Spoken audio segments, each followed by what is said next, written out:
ابھی Dubai airport پہ بیٹھا ہوا یعنی ڈپارچر لاؤنج میں وہاں بیٹھا ہوا تھا تو میرے ساتھ ہی ایک صاحب کہنے لگے میں اٹلی سے آیا ہوں, ایک کہنے لگا میں بحرین سے ٹرانزٹ یعنی ایک ملک سے دوسرے ملک میں پھر اپنے پاکستان آ رہے تھے.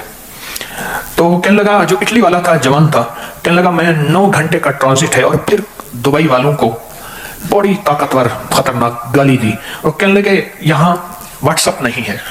بہت خطرناک گالی دی, 1 من 33 کلو 925 گرام کی 27 گرام کی گندی گالی دی. میں نے اس کو کہا میں نے کہا تو نے جو گالی دی ہے محبت سے کن ہستیوں کو گالی دی ہے؟ یہ عرب تو انبیاء صحابہ اہل بیت کی اولاد یا ان کے ساتھ نسبتیں رکھنے والے ہیں. اس کو میری بات سمجھ نہیں آئی. میں کوئی پیران دی اولاد آئی کہ ہاں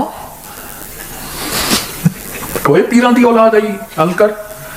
اچھا جب میں نے کہا نا اس نے اپنی جینز میں سے نسوار کا پیکٹ نکالا. میں کہا یہ کیا نسوار کھاندی؟ کہنے لگا اٹلی میں بہ پر پٹھان اس کو بیچتے ہیں, مہنگی بکتی ہے, ڈپریشن کا علاج ہے. ایسے نسوار لی اور منہ میں رکھ کے نا اس کی طبیعت ہو گئی ٹھیک, چیتا جاتے آ گیا, دماغ بالکل ہو گیا. میں کہ یہ کیا ہے؟ کہ ڈپریشن کا علاج ہے. ہائے اس کو کوئی بتا دیتا الا بذکر اللہ تطمئن, ارے تیرے ڈپریشن, تیری بے سکونی, تیری بے چینی کا اللہ کا نا. پھر میں نے اس سے کہا اچھا موبائل سے وہ تھکا بیٹھا تھا, فرولتے موبائل سے کو یعنی تلاش کر کے 9 گھنٹے کا ٹرانزٹ تھکا بیٹھا تھا نسوار رکھنے کے بعد. میں کہ یوٹیوب ہے, فیس بک, ہاں. میں کہ لکھو UBQARI. کیوں؟ میں کہ لکھو تو صحیح. اس نے لکھا نا, کہنے لگا تسی تو پیر ہو, بڑے منتر دستے, اتنا ویورشپ توڑی. میں کہ تو پٹھان ہے, کہہ رہا نا میں پنجابی ہوں. میں کہ نسوار کیوں کھانی؟ کہہ رہے سکون واسطے. میں کہ تو نے ابھی جو گالی دی ہے عرب کو تو پیران دی اولاد ہے, توبہ کر. کہنے لگا میری توبہ. اس کو کوئی سمجھ نہیں آئی, انبیاء کی نسبتیں, اہل البیت کی نسبتیں, صحابہ کی نسبتیں. میں کہا وہ پیران دی اولاد آئی, پیر ہیں. انبیاء سے بڑا کوئی پیر ہے؟ اہل بیت سے بڑا کوئی پیر ہے؟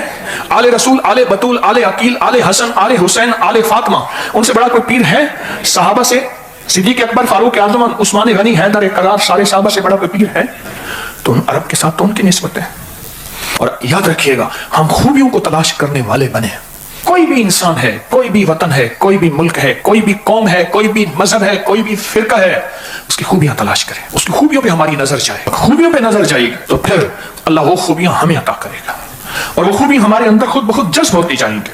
میرے دوستو, جب روح کی دنیا آئے گی ایمان اور امن آئے گا.